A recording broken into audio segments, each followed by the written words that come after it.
The Lord be with you. And with your spirit. A reading from the Holy Gospel according to Saint John. Glory to you, O Lord.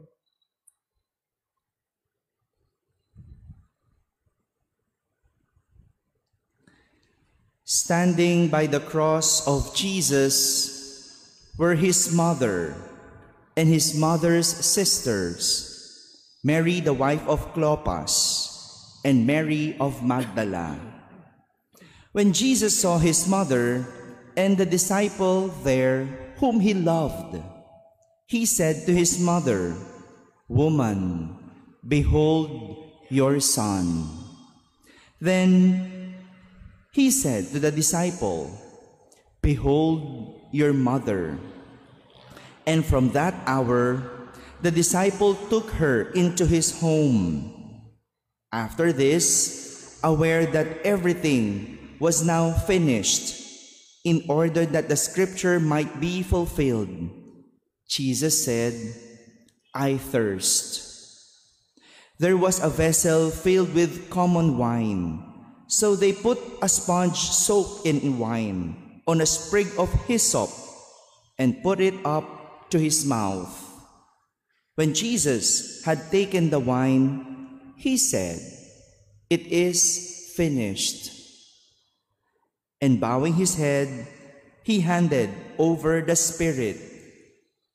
Now, since it was preparation day, in order that the bodies might not remain on the cross on the Sabbath, for the Sabbath day of that week was a solemn one, the Jews asked Pilate that their legs be broken and they be taken down. So the soldiers came and broke the legs of the first and then of the other one who was crucified with Jesus. But when they came to Jesus and saw that he was already dead, they did not break his legs. But one soldier thrust his lance into his side, and immediately blood and water flowed out. My friends, the Gospel of the Lord. Praise to you, Lord Jesus Christ. Good morning, my dear brothers and sisters. Today we celebrate the memorial of Mary as the Mother of the Church. In 2018, Pope Francis added this celebration to the Church's calendar, as he hoped that this devotion might encourage the growth of maternal sense of the Church among pastors, religious, and faithful. Sana umaasa ang Santo Papa na magkaroon ng maternal sense, or some would call it maternal instinct. Alam niyo po ba yon? Hello. Yes. Tulala na naman po ang lahat. Yung maternal instinct. No? Siguro para sa isang hindi naman nanay, mahirap ito. Kasi wala kami noon. No? Pero meron tayong pwedeng matutunan. And this is what our readings are teaching us. The maternal sense, or what people commonly call maternal instinct. In our first reading, we heard the story after the ascension of Jesus. Yun po yung ating unang pagbasa. Yung nangyari matapos si Jesus ay umakyat sa langit. Probably, that incident has not sunk in with his disciples. Hindi pa nila maunawaan, no? Umakyat si Jesus, hindi nila maintindihan ano bang nangyayari. Paano na ang mangyayari? Which caused them to hide in a room together with Mary, the mother of Jesus, and some women. As described in our gospel, they were all praying.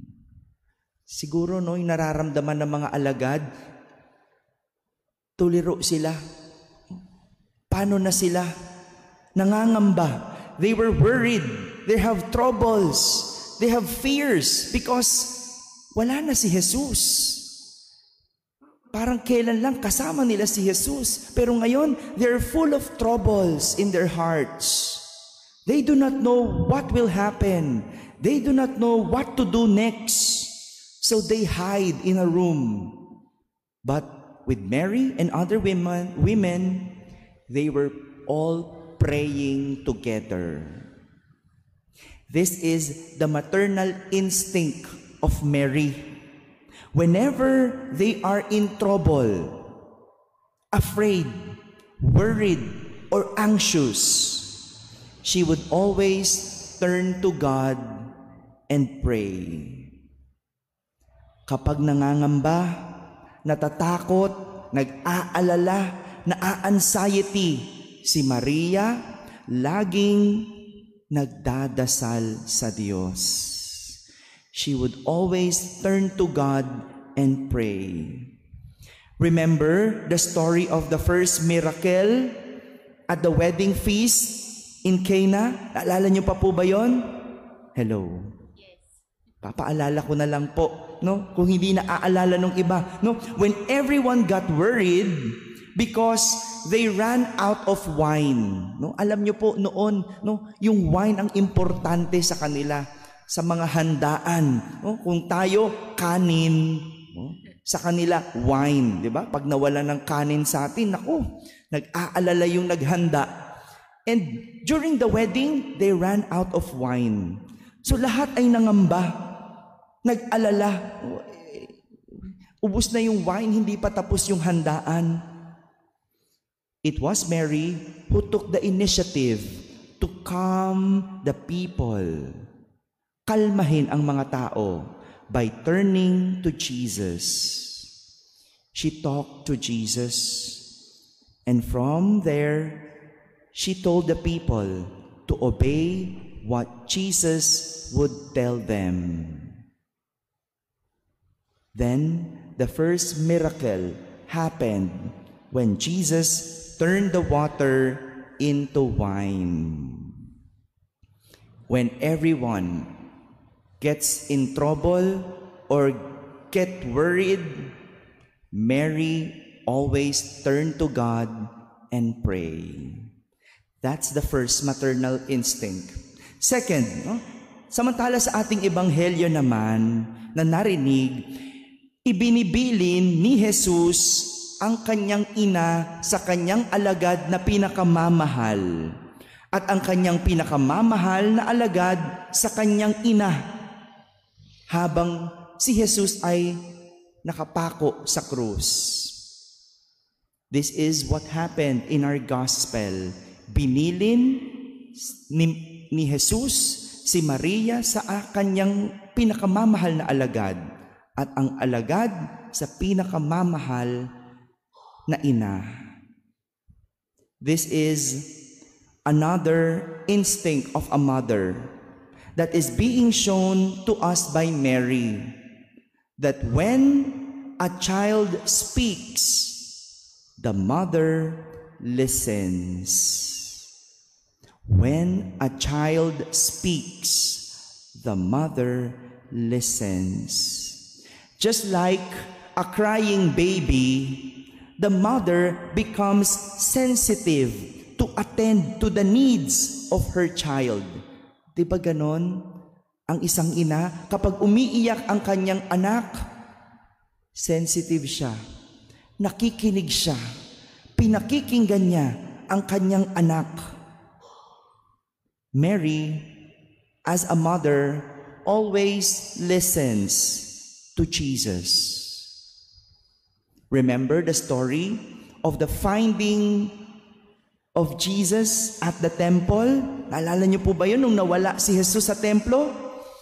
After looking for Jesus for 3 days. Imagine that. 3 araw pinaghahanap ni Maria ang kanyang anak. Akala niya nawawala. And after that, pagbalik nila sa templo, andun lang pala si Jesus. Lahat ng sinabi ni Jesus kay Maria, she kept everything in her heart. Ganyan ang isang ina. Dinadala sa kanyang puso ang sinasabi ng kanyang anak. Hindi man niya ito minsan nauunawaan, pero dinadala sa puso. These are the maternal instinct that we could learn from Mary. Una, kapag nangangamba, turn to God and pray. Pangalawa, nakikinig sa kanyang anak. And isn't this is what the church for us? Hindi ba ganito rin ang simbahan sa atin?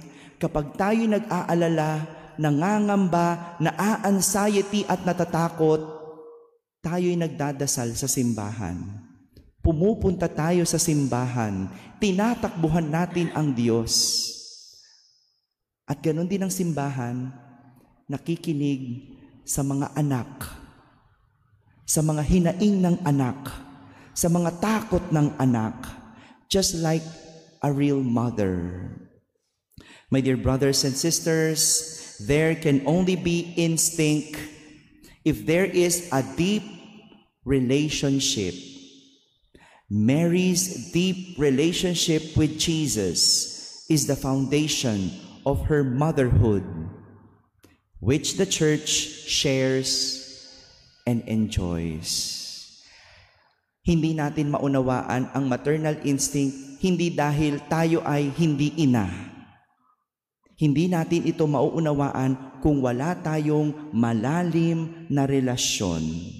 Because a mother instinct comes from a deep relationship.